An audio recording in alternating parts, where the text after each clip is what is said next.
இந்த தியானம் என்ன பண்ணும் அப்படின்னா என்னுடைய எக்ஸ்பீரியன்ஸ்லேன்னு சொல்கிறேன். அந்த 90 விழுக்காடு அந்த நோயை சரி செய்கிறவன் எவன் சரி செய்வானோ, எந்த டாக்டர் நல்ல டாக்டரோ அவனையாச்சும் காட்டி கொடுக்கும். அப்போ லைஃப்பில் சில நபர்களை நம்ம தவிர்க்கிறதுக்கு வாய்ப்புகளை அது உருவாக்கிடும்.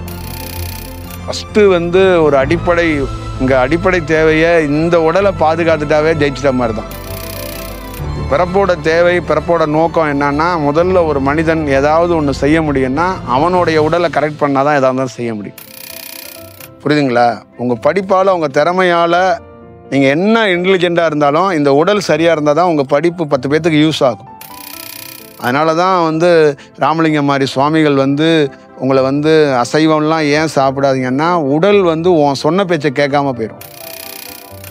ஒரு ஆரோக்கியத்தை நோக்கி நவர்றதுக்கான வாய்ப்புகளை உருவாக்கணும். அது கவர்மெண்ட்டோ சுற்றி உள்ளவங்க யாரும் உருவாக்க மாட்டாங்க. நீங்கள் புள்ள பெற்றுக்கணும்னு நினைக்கிறது முக்கியம் கிடையாது. நீங்கள் ஆரோக்கியமாக இருங்க, அடுத்து உங்கள் பிள்ளைய ஆரோக்கியமாக இருக்கணும். இப்போ கோயில் வாசலில் நீங்கள் பழங்கிழங்கள்லாம் எடுத்துகிட்டு போனீங்கன்னா டக்கார்னு ஓடியாந்து குரங்கு பிடிங்கிட்டு ஓடிடும் பார்த்தீங்களா? அந்த மாதிரி என்கிட்ட இருந்த கெட்ட விஷயத்தெல்லாம் என் தியானம் பிடிங்கிட்டு ஓடிடுச்சு. குரங்கோட அலர்ட்டாக இருந்துச்சு. ரொம்ப நான் சின்ன வயசில் டவுசர் போட்டு 40 ஆண்டுகளுக்கு முன்னாடி பார்த்தேன் ஒரு 26ன்னு ஒரு பஸ், அது இன்னும் ஓடுது. அப்போ என் பிள்ளையும் 40 வருஷம் கழித்து பார்ப்பேன், அது அப்பையும் ஓடுன்னு தான் நினைக்கிறேன்.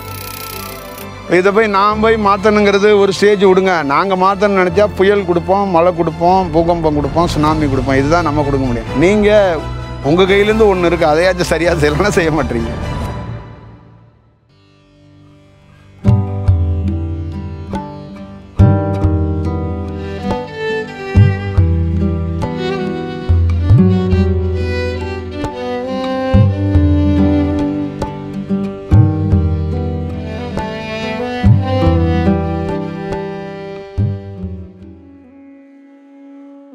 ஒருவேளை உங்கள் உடல் இப்போ சில பேர் ரொம்ப நோயில் இருக்கிறீங்க, 90 விழுக்காடு உங்கள் நோய் அதிகமாகிடுச்சு, 10 விழுக்காடு தான் உங்களை காப்பாற்ற முடியும்னா, இந்த தியானம் என்ன பண்ணும் அப்படின்னா என்னுடைய எக்ஸ்பீரியன்ஸ்லேன்னு சொல்கிறேன். அந்த 90 விழுக்காடு அந்த நோயை சரி செய்கிறவன் எவன் சரி செய்வானோ, எந்த டாக்டர் நல்ல டாக்டரோ அவனையாச்சும் காட்டி கொடுக்கும். ஒரு கேவலமானவன்ட்ட போய் நீங்கள் சிக்கி தவிச்சிடாம அதுலையாவது ஒரு பெட்டர்மெண்ட்டை ஏற்படுத்துறதுக்கு அது ஒரு மேஜிக் பண்ணும். இதுதான் அதில் இருக்கிற ரொம்ப முக்கியமான செயல். அப்போ லைஃப்பில் சில நபர்களை நம்ம தவிர்க்கிறதுக்கு வாய்ப்புகளை அது உருவாக்கி கொடுக்கும். அதெல்லாம் நிகழும். இதெல்லாம் ரொம்ப ஒரு முக்கியமான விஷயம்.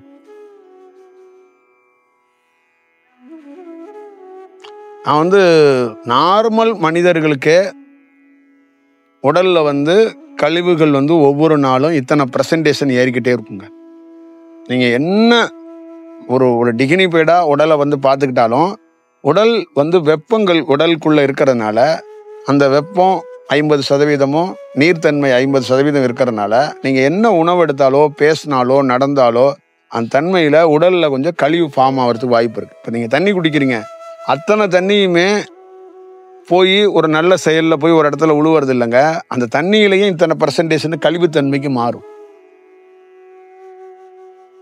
புரியுதுங்களா? நீங்கள் சாப்பிட்ற உணவுகளில் எல்லா உணவுமே அது வெவ்வேறு தன்மைகளில் அது ஏற்படுத்தும். இப்போ பித்தம்னு ஒன்று இருக்குது, அது எங்கேருந்து எதனால அப்படி உருவாகுது அப்படின்னு ஒன்று இருக்குன்னா, சாப்பாட்டுக்குள்ளே இருக்கிற பொருட்களோ இல்லை வேறு பொருட்கள் உள்ளே போகிறதுனால அது நேரடியாக செரிமானமாகி உணவு குழாயில் போய் உள்ளே போய் அது ஆசன வாயு வழியாக வெளியில் போகலையே, அதுக்கு பித்தத்துக்கு தனியாக போய் அது ஒரு இடத்துல போய் செட்டில் ஆகுது.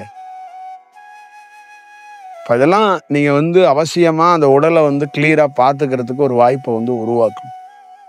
அது உடலை கரெக்டாக மெயின்டைன் பண்ணாதான் நீங்கள் ஏதாவது ஒன்று பண்ணுறதுக்கு ட்ரை ஆச்சும் பண்ண முடியும்.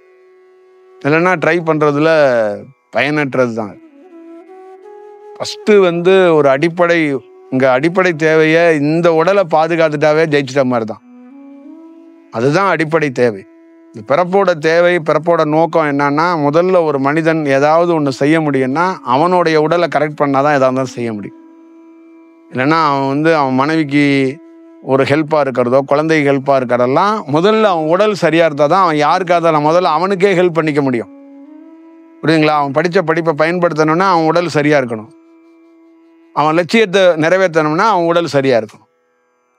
அவன் பிரயாணத்துக்கு போகணும்னா அவன் உடல் சரியா இருக்கும்.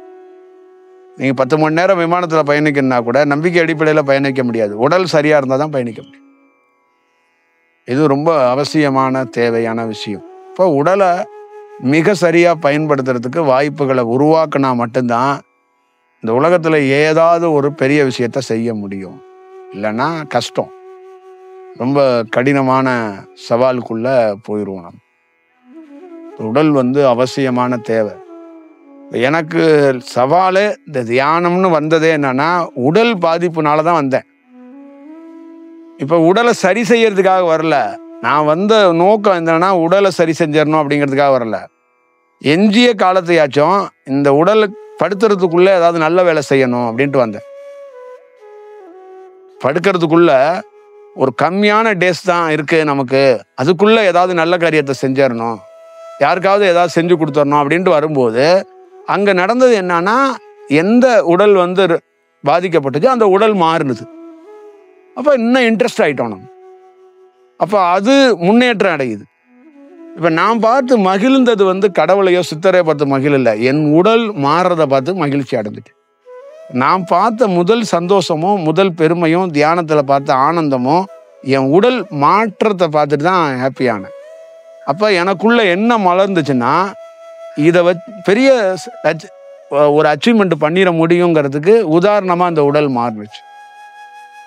அப்ப இப்படி மாற முடியுமா, இப்படி ஒரு மேஜிக் இந்த தியானத்துக்கிட்ட இருக்காங்கிறத ஆய்வா நேரடியா அருகாமையிலேயே ஒரு 3வது மனிதன் மாதிரி நான் பார்த்தேன். இப்ப இதுதான் மக்களுக்கு தேவை. மக்களுக்கு கடவுள் சித்தர்லாம் தேவையில்லை. தான் உடலை அவங்களே பராமரிக்கணும், பார்த்துக்கணும். அந்த உடல் சரியா இருந்தா அவங்க வாழ்க்கையை சுற்றி இருக்கிறவங்க எல்லாத்தையும் மிக சரியாக வழி நடத்த முடியும், பார்த்துக்க முடியும். அவ்வளவுதான் விஷயம். ஒரு குழந்தைக்கு தேவையை ஒரு தந்தை பூர்த்தி பண்றதுக்கு முன்னாடி அந்த குழந்தைக்கு தேவையே என்னன்னா தந்தை தான் தேவை, ஒரு பொருள் தேவையில்லை. தந்தை ஒரு குழந்தை இன்னைக்கு ஒரு பொருள் கேட்டுச்சு, அந்த பொருளை இன்னைக்கு வாங்கி தரல, நாளைக்கு வாங்கி தந்துடலாம். ஆனா தந்தை இருந்தானா நாளைக்கு வாங்கி கொடுத்துருவான். இதுதான் ரொம்ப முக்கியம். 10 நாள் கழிச்சு கூட வாங்கி கொடுத்துடலாம். ஆனா தந்தைக்கு கடைசியில குழந்தை வளர வளர பொருள் வேண்டாம், நீயே போதுப்பான்றோம். நான் கேட்கிற பொருள் வேற வேற பொருள் இல்லப்பா, பொருளே எனக்கு தேவையான பொருளே நீதான்ருவான். அப்ப நமக்கு குழந்தையா இருக்கும்போது நமக்கு தேவையான பெரிய பொருள் எதுனா நம்ம தாயும் தகப்பனும் தான், வேற எந்த பொருளும் கிடையாது. தாயும் தகப்பனால ஊர்ல இருக்கிற எல்லா பொருளையும் நம்ம காலடியில் வச்சிட முடியும். அப்ப இந்த 2 பொருளும் நல்லா இருந்தா போதும். அப்ப உங்க வீட்டுக்குள்ள உங்களுக்குள்ள நீங்க நல்லா இருக்கணுங்கிறது நீங்க தான் மெயின், அதுதான் அடிப்படை. அப்ப இந்த உடலை கரெக்ட் பண்ணி இந்த உடலை விட்டுறாம இந்த உடலை கரெக்டா பிடிச்சிட்டிங்கன்னா அப்புறம் நீங்க வேற. அவ்வளவுதான் விஷயம். நீங்க ராஜாவாகணும், நீங்க மந்திரி ஆகணுங்கிறதெல்லாம் நெக்ஸ்ட். நீங்க முதல்ல உங்க உடலை கரெக்ட் பண்ணுங்க. இதுதான் உங்க உடல் தான். உங்க உடலை வச்சுதான் இங்க எதா இருந்தாலும் பண்ண முடியும். ஒரு வண்ணானுடைய முதலீடை போய் கேட்டிங்கன்னா, ஒரு துணி துவைக்கிறவரோட முதலீடு, உங்க முதலீடு என்னங்கன்னா அந்த கல்லு தான் பாரு. கல் இல்லைன்னா நம்ம வாழ்க்கை இல்லைங்க அப்படின்பாரு. துணி துவைக்கிற கல் இருக்கு பார்த்தீங்களா, அந்த கல்லு தான் அவருடைய சொத்து, அதுதான் அவருடைய முதலீடு. அந்த கல் கரெக்டாக இருந்தால் தான் அவர் இத்தனை மணி நேரத்துக்குள்ளே இவ்வளோ துணியை துவைச்சு தூக்கி போட்டுருவார்.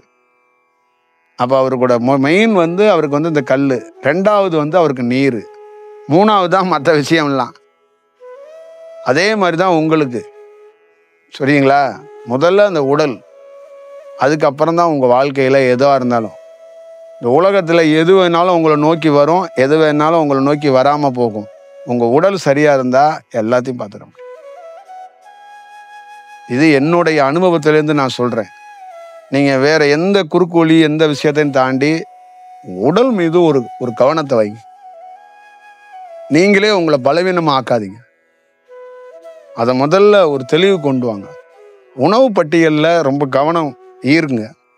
நீங்கள் ரொம்ப நாள் நீங்கள் இருக்கணும், நீங்கள் ஏதாவது ஒன்று செய்யணும் அப்படின்னா முதல்ல உங்களை தக்க வைங்க. புரியுதுங்களா? உங்கள் படிப்பால் உங்கள் திறமையால் நீங்கள் என்ன இன்டெலிஜென்ட்டாக இருந்தாலும் இந்த உடல் சரியாக இருந்தால் தான் உங்கள் படிப்பு 10 பேர்த்துக்கு யூஸ் ஆகும், உங்கள் மூளை 10 பேர்த்துக்கு யூஸ் ஆகும். இல்லைன்னா யூஸ் ஆகாது. புரியுதுங்களா? அது ஒன்றும் பயனற்று போயிடும். 10 வருஷம் ஒரு பிள்ளையை வளர்க்குறது பெருமை கிடையாதுங்க. 50 வருஷமும் ஒரு பிள்ளையை வளர்க்கணும், அதுதான் பெருமை. 10 வருஷம் என் பிள்ளைய பயங்கரமாக நான் வளர்த்துட்டேன் அப்படிங்கிறதெல்லாம் உங்களுக்கு அவார்டெல்லாம் கொடுக்க முடியாது. 50 வருஷமும் உங்கள் பிள்ளைய வளர்க்கணும். 50 வயசு ஆனாலும் உங்களுக்கு 40, உங்களுக்கு 70 வயசு 80 வயசு ஆனாலும் அது 50 வயசு ஆனாலும் உங்கள் பிள்ளை தான் அது. அதுதான் விஷயம். இது ரொம்ப முக்கியம். இது நீங்கள் அவசியம் பார்க்கணும். அப்போ உலகத்தில் நாங்கள் எங்களை மாதிரி ஆளுங்க திரும்பி பார்க்கும்போது நீங்கள் கடவுளை பார்த்துட்டீங்களா சித்தரை பார்த்துட்டீங்களான்னு தெரியறதோட உங்கள் தேகம் நல்லா இருக்கான்னு தான் பார்க்கணும் முதல்ல. சித்தரும் கடவுளும் எதை நோக்கி வர்றாங்கன்னா உன் தேகம் நல்லா இருந்தால் தான் அவன் கூட குடியே இருப்பான், உன்னை காட்சி கொடுப்பான். இதுதான் அடிப்படை. இப்போ நாங்கள் ஒரு சித்தரையோ ஒரு குருவையோ நோக்குனதுக்கு அங்கே கிட்ட அருகாமையில் போனதுக்கு ரீசன் இந்த உடல் சுத்தமானதுனால தான். இந்த உடல் சுத்தமாகலன்னு வச்சுங்களேன், அவர் அங்கே 10 அடி தள்ளின்னு இருப்பார், நான் 10 அடி இங்கே தள்ளின்னு. இவ்வளோதான் விஷயம். அப்போ முதல்ல அடிப்படை இதை நீங்கள் அவசியம் எல்லாருக்குள்ளேயும் ஒரு ஒரு ஒரு ஒரு விஷயமா நீங்கள் எடுத்துக்கங்க. அப்போ இது இருந்தால் தான் நீங்கள் லைஃப்பில் ஏதாவது ஒன்று செய்ய முடியும். இதை விட்டுறாதீங்க. அதனால தான் ராமலிங்கம் மாதிரி சுவாமிகள் உங்களை அசைவம்லாம் ஏன் சாப்பிடாதீங்கன்னா உடல் உன் சொன்ன பேச்சை கேட்காம போயிடும். புரியுங்களா? நான்வெஜ் சாப்பிட்டா ஞானியோட கண்டுபிடிப்பு என்னன்னா மதி இழந்துருவாங்கிறாங்க. மதி கெட்டு போயிடும் அவனுக்கு. அப்படின்னா என்னன்னா ஒரு ஒரு ஒரு ஒரு அப்படியே ஏதோ ஒரு கேஷுவலா ஆயிடுவான் வாழ்க்கையில. ஒரு விழிப்புங்கிறது எங்க இருக்கும்னா அந்த அந்த அந்த உடல் சோர்வு இல்லாம இருந்தாதான் விழிப்பு இருக்கும். அப்படியே சோம்பலாவே இருக்கு, இப்ப பார்த்தாலும் நான் அப்படியே தூங்கி வழிஞ்ச மாதிரியே இருக்கிறேன், அப்படியே போய் நார்மலா 1 மணிக்கெல்லாம் அப்படியே உட்காந்தா தூங்கிடுறேன், ஆபீஸ்லயே தூங்கிடுறேன், பாடம் நடத்திக்கிட்டே இருக்கார் வாத்தியார் அப்படியே தூங்கிடுறேன்னா உடல் நல்ல தன்மையில இல்லைன்னு அர்த்தம். சம்மணம் போட்டு ஒரு 10 நிமிஷம் 20 நிமிஷம் உட்கார முடியல, 1 மணி நேரம் உட்கார முடியலன்னு நல்ல தன்மையில உடல் இல்லைன்னு அர்த்தம். கொஞ்சம் தூரம் நடந்தா மூச்சு இறைக்குதுன்னா நல்ல தன்மையில உடல் இல்லைன்னு அர்த்தம். உணவு சாப்பிட்டு 10 நிமிஷத்துல தூக்கம் வருதுன்னா உடல் நல்ல தன்மையில இல்லை. ஒரு வெயிட்டேஜ் ஏற்றணும்னா உடல் அசதியாகி தூங்க ஓடிடுது. அப்போ உணவை உள்ள செலுத்தியும் தூக்கமே வரலன்னா உடல் சரியான தன்மையில இருக்குன்னு அர்த்தம். புரியுதுங்களா? அப்ப என்ன சொல்றாங்க ஞானிகள்னா, உணவு எடுத்துக்க, ஃபுல்லா போட்டு தாக்காது, டம்ப் பண்ணாத, ஒரு கவலம் எடுத்துக்க, அதுக்கு டைம் கொடு, பேஸ் கொடு செரிக்கிறதுக்கு. அடுத்து பசிக்கும் போது உணவு எடுத்துக்க. டைமா நீ 3 வேளை சாப்பிடணும்னு எந்த கட்டாயமும் கிடையாது, சிஸ்டம் கிடையாது. வீட்டில் கிராமங்கள்லாம் 8 மணி ஆச்சா சோத்தை போட்டு வச்சிருவாங்க. பசிக்கலைன்னா சாப்பிடக்கூடாது. சாப்பிட்டு ஒரு மனிதன் பெரிய ஆரோக்கியத்தை வளர்றதோட சாப்பிடாமையும் ஆரோக்கியமா வளர்ந்துட முடியும். அந்த அந்த அந்த அதெல்லாம் பார்த்து பண்ணிக்கணும். அப்போ உடல்ல சோர்வு இருக்கு, உடல்ல நல்ல தன்மையில் ஒரு விஷயத்த கிளாரிட்டியா ஒரு மாணவர் இருக்காருன்னா, ஒரு மாணவருக்கு நான் வகுப்பு எடுக்கிறோம், ஒரு பள்ளியில பாடம் எடுத்துட்டு இருக்கோம்னா அவருக்கு உள் வாங்க முடியலைன்னா வெறும் அவருடைய மூளை மட்டும், அவரோட பிரெயின்ல மட்டும் பாதிப்பு இல்லை, அவர் உடலே பாதிப்புல இருக்கும். அப்போ அவரால் உட்கார்ந்து கான்சன்ட்ரேட் பண்ணி ஒரு விஷயத்த கேட்க முடியல, அவர் உள் வாங்க முடியலைன்னா முதல்ல அவர் உடலை கரெக்ட் பண்ணணும். அதுக்கப்புறம் தான் அவருக்கு பாடம், அதுக்கப்புறம் தான் அவருக்கு ஒரு செயல் வடிவத்தை கொடுக்கணும். இது ரொம்ப முக்கியம். புரியுதுங்களா? இது இது அடிப்படையா ஒன்று ஒரு ஒரு ஒரு மனிதனுக்குள்ளேயும் அது தேவை. ஒரு ஆரோக்கியத்தை நோக்கி நவர்றதுக்கான வாய்ப்புகளை உருவாக்கணும். அது கவர்மெண்டோ சுற்றி உள்ளவங்க யாரும் உருவாக்க மாட்டாங்க. நீங்கள் புள்ள பெற்றுக்கணும்னு நினைக்கிறது முக்கியம் கிடையாது. நீங்கள் ஆரோக்கியமாக இருங்க, அடுத்து உங்கள் பிள்ளைய ஆரோக்கியமாக்குங்க. நீங்கள் தான் பண்ணணும்.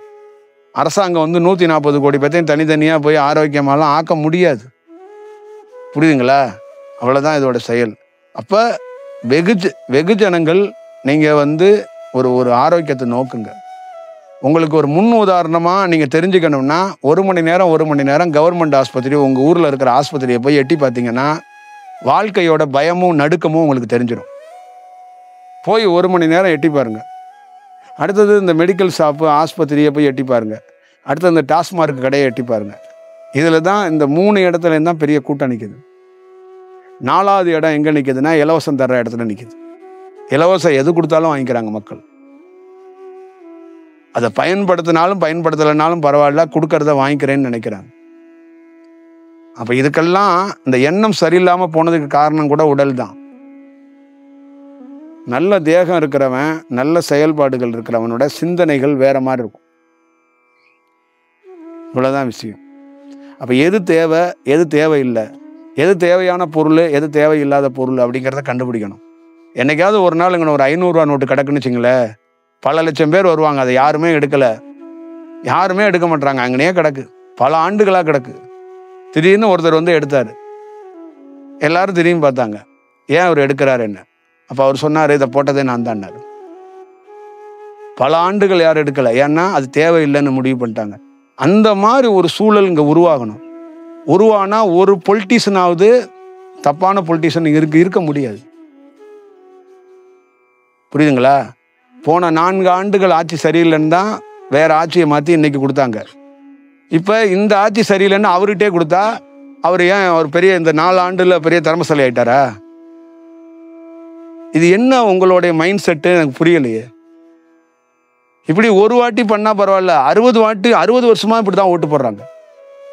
5 வருஷம் அவர்கிட்ட, 5 வருஷம் இவர்கிட்ட, 5 வருஷம் அவர்கிட்ட, 5 வருஷம் இவர்கிட்ட. அப்போ ஒருத்தரை ஏன் நீங்கள் தேர்ந்தெடுக்கிறீங்க அப்படின்னா பிடிச்சி போய் தேர்ந்தெடுக்கிறீங்க. ஒருத்தரை ஏன் நிராகரிக்கிறீங்கன்னா பிடிக்காம தான் நிராகரிக்கிறீங்க. அப்போ பிடிக்கலைன்னா அவர் சரியா இல்லைன்னு தானே அர்த்தம். நீங்கள் அடுத்த சேஞ்ச் ஓவர் தானே பண்ணணும். அடுத்த சேஞ்ச் ஓவர் பண்ண மாட்டீங்க.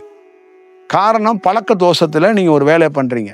ஆனால் நீங்கள் தான் அமெரிக்காவுக்கு ஆலோசனை சொல்கிறீங்க, டீ கடையில் உட்காந்து உட்காந்து ஐடியில் உட்காந்து ஆஸ்திரேலியாவுக்கு ஆலோசனை சொல்கிறீங்க, இந்தியா டீம் கிரிக்கெட் டீமுக்கு ஆலோசனை சொல்லிட்டு இருக்கீங்க, அப்புறம் ஃபுட்பால் டீமுக்கு ஆலோசனை சொல்கிறீங்க, அப்புறம் ட்ரம்ப் மாதிரி இல்லை இந்த எலான் மஸ்க் மாதிரி ஆளுங்களுக்கெல்லாம் ஆலோசனை சொல்கிறீங்க. ஆனால் நீங்கள் போடுற ஓட்டு, நீங்கள் பண்ணுற செயல்பாடுகள் தமிழ்நாட்டில எல்லாம் பார்த்தீங்கன்னா ஒரு மொக்கையாக இருக்குது. நீங்கள் பேசுகிறதுக்கும் நடைமுறை வாழ்க்கைக்கும் நீங்கள் செய்கிறதுக்கு சம்மந்தம் இல்லாத இருக்குது. ஆனால் நீங்கள் பேசுகிற விஷயத்த நீங்கள் சொந்த வாழ்க்கையில் அப்ளை பண்ணவே மாட்டீங்க. அப்போ ஏதோ ஒரு பெருமைக்காக எனக்கு ஒரு 4 விஷயம் தெரிஞ்சிருக்குன்னு நண்பர்களோட விவாதிக்கிறீங்க. ஆனால் சொந்த வாழ்க்கையில் பார்த்தீங்கன்னா உங்கள் ட்ராக்கு நல்லா இல்லை, உங்கள் செயல்பாடுகள் நல்லா இல்லை. இதுதான் இதோடைய பெரிய செயலாக இருக்குது. இன்னைக்கு இருக்கிற ஒரு இளைஞன் அவனோட லட்சியம் எதுன்னா அவன் உடல் தாங்க. அவன் உடல் சரியாக இருந்துச்சுன்னா இந்த உலகத்தில் எதையும் சாதிக்க முடியுங்க, எதையும் சாதிக்க முடியும். அவன் சாதிக்கிறதோட அவன் இந்த உலகத்தை கிரகித்து இந்த உலகத்தை நேசித்து பார்க்கறதுக்கு அவன் களத்தில் நிற்கணுங்க. அது வேணும். அதை நீங்கள் உருவாக்குறதுக்கு ஒரு வழிவகையை செய்யுங்க. அப்போ உணவுகளை கரெக்டாக எடுங்க, கரெக்டாக பாருங்க, நல்ல செயலுக்குள்ளே போங்க. கடவுள் செட்டெல்லாம் போகலங்க. நீங்கள் ஊராக கடவுளை தேடுறீங்க, கோயிலை தேடுறீங்க, குருவை தேடுறீங்க. இந்த வெட்டவெளிங்கிறது ஆகாயம்தான் கடவுள். கடவுள் எப்பயுமே உங்கள் அருகாமையில் தான் இருக்கிறாரு. கடவுள் எங்கேயும் போகலை, இங்கே தான் இருக்கிறார். நீங்கள் தெளிவடைங்க, கடவுள் உங்களை நோக்கி வருவார். அவ்வளோதான் விஷயம்.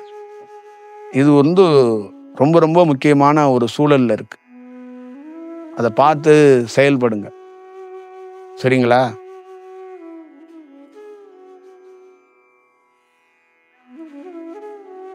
நான் சொன்னதுல ஏதாவது உங்களுக்கு புரிஞ்சுச்சா?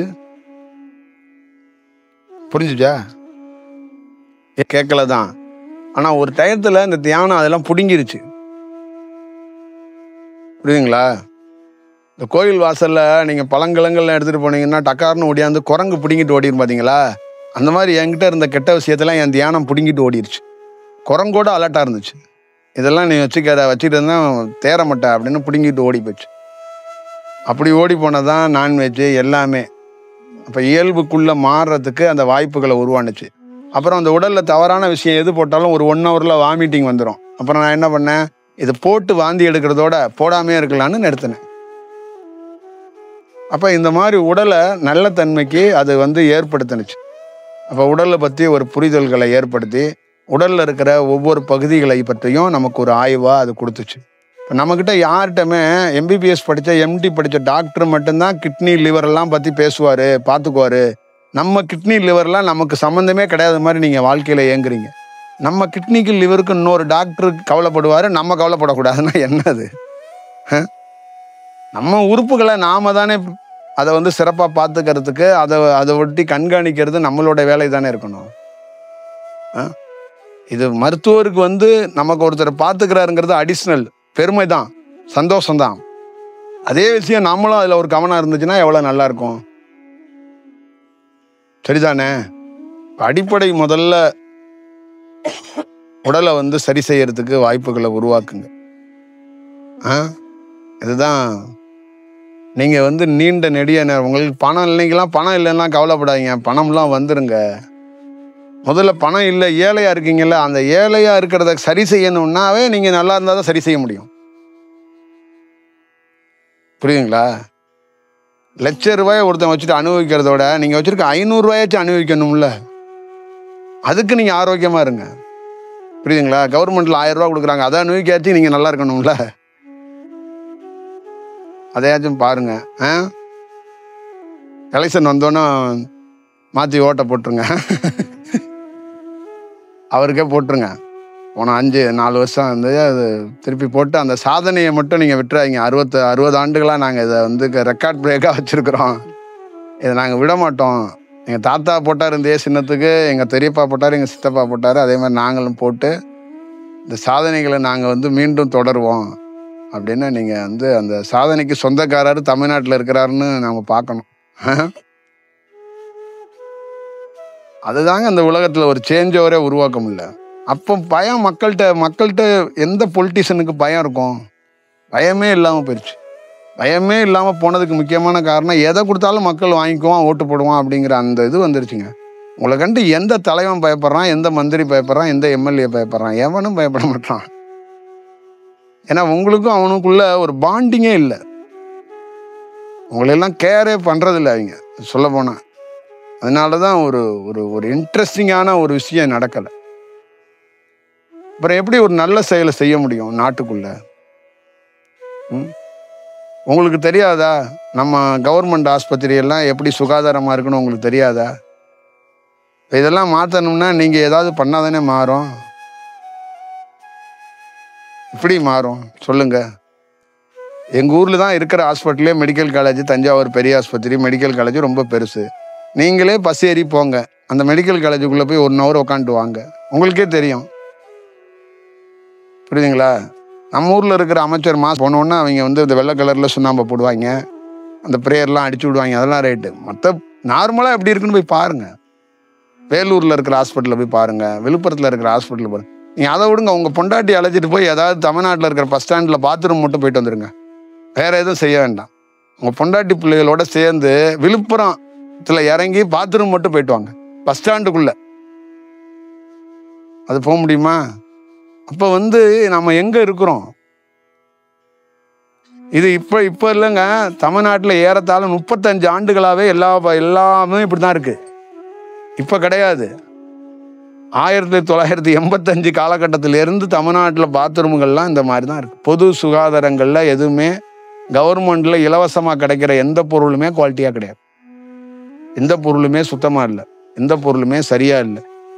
45 ஆண்டுகளுக்கு முன்னாடி ஒர்க் ஷாப்பில் போட வேண்டிய பஸ்ஸில் தான் கிராமத்து மக்கள் பயணிச்சுக்கிட்டே இருக்கிறாங்க. ரொம்ப பழைய பேருந்து அது. பாவம், அந்த டிரைவரும் அந்த பிரேக்கும் அவங்க 2 பேருமே ஒரே நேரத்தில் ஆடுறாங்க.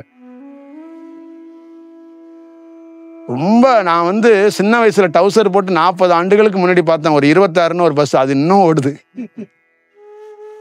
அப்ப என் பிள்ளையும் 40 வருஷம் கழிச்சு பார்ப்பான், அது அப்பயும் ஓடுன்னு தான் நினைக்கிறேன். அப்ப இது நிர்வாகம் சரியில்லை. இது யார் கேட்க முடியும்? அவ்வளவுதான் இதோடைய செயல்பாடு. இப்ப நமக்கு எல்லாருடைய மாற்றத்துக்கு ஒண்ணு வேணும். இது சரி செய்ய முடியாதா அப்படிங்கிறதுலாம் ஒண்ணுமே இல்லை. ஏன் சரி செய்யணும்னு தான் நினைக்கிறாங்க. இப்ப ஒரு பள்ளிக்கூடத்திலே வச்சுக்கோங்க, நாங்கெல்லாம் படிக்கும்போது அந்த குழம்போட வாடை வந்து 3 தெருவுக்கு அங்கிட்ட அடிக்கும். ஏன்னா அந்த பருப்பு அவ்வளோ ஸ்மெல்லுங்க. புரியுதுங்களா? நான்லாம் வந்து ஸ்கூல்ல படிக்கும்போது தட்டை எடுத்துட்டு போய் வீட்டில் போய் தயிர் மோர் ஊற்றி எடுத்துட்டு வந்து சோறை மட்டும் வாங்கி திம்போம். ஏன்னா அந்த குழம்பை சாப்பிடவே முடியாது, அவ்வளோ ஸ்மெல் இருக்கும். இப்போ இன்னைக்கும் அதில் ஏதாவது மாற்றம் இருக்கான்னா, நீங்கள் வந்து எங்கள் ஊருக்கார் தான் அந்த கல்வித்துறை அமைச்சர். பெரிய மாற்றம்லாம் கிடையாது, கொஞ்சம் பெட்டர்மெண்ட்டாக இருக்குது. புரியுதுங்களா? முன்னாடி ஒரு கழுவு கழுவிட்டு போட்டவங்க அன்றைக்கி 2 கழுவு கழுவிட்டு பருப்பை போடுறாங்க. முன்னாடி ஏதோ ஒன்று போட்டவங்க கொஞ்சம் உப்புமாவெல்லாம் சேர்த்து போடுறாங்க, அவ்வளோதான் விஷயம். பெரிய சேஞ்செல்லாம் இல்லை. நான் தான் சொல்கிறேனே, இலவசமாக கிடைக்கிற எந்த பொருளும் குவாலிட்டியாக இல்லை. ஆஸ்பத்திரி, எந்த பொருளுமே, பஸ்ஸு, எதுவுமே நமக்கு ஒரு செயலாக இல்லை. அப்போ அது தனியார் நிறுவனங்களில் நம்ம காசு கொடுத்து வாங்குற இடங்கள் எல்லாம் குவாலிட்டியாக அவங்க உருவாக்கி வைக்கிறாங்க. இது செய்ய முடியாதா என்ன? அப்போ இப்போ காரணம் என்னன்னா, மக்களுக்கும் அந்த அரசுக்கும் தொடர்பு இல்லை.